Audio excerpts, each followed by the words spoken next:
So iOS 27 actually ended up bringing a new type of layout within screen time.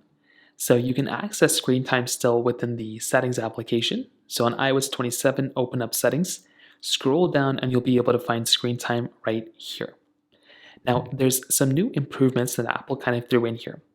Now, there's a couple improvements with their at a glance, basically within their screen time. So there's a new view options. Now within app and website activity, everything is still pretty much the same.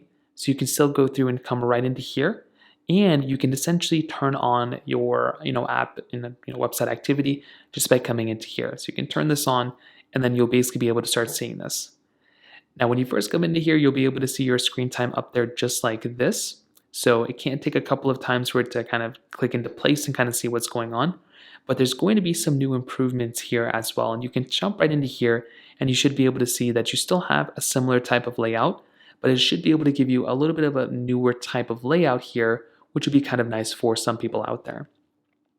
Now hopping back out, you still have the capability of setting up app limits. So you can go through and add a limit whenever you need to, which is still really important. You have the always allowed applications, so you can go through and allow certain applications. Most of the time people just leave that as it is. And screen distance, this is something that came in the last version, but basically within screen distance, it reduces your eye strain and basically will kind of remove how close people will be putting their phone to their eyes. So now you can go through and turn that off. That was basically here before as well.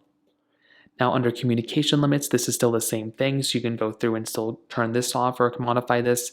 Under communication and safety, this is also something that you can go through and basically enable or disable for sensitive photos and videos.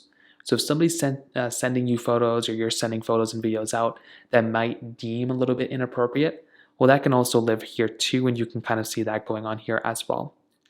And you have the same other options here too under content and privacy restrictions. You still have these options that still exist here. And then you can also go ahead and modify these. If you want to share your screen time profile across that, devices, setting up screen time for your family, and turning off app and website activity. So that is basically how you can access and use the new version of screen time. If you have any other thoughts or questions, please let me know in the comment section below. Hit the like button, that will mean so much, but definitely hit that subscribe button. More importantly than everything else, I love every single one of you guys. Hopefully I'll catch you guys in the next video. Peace out till then.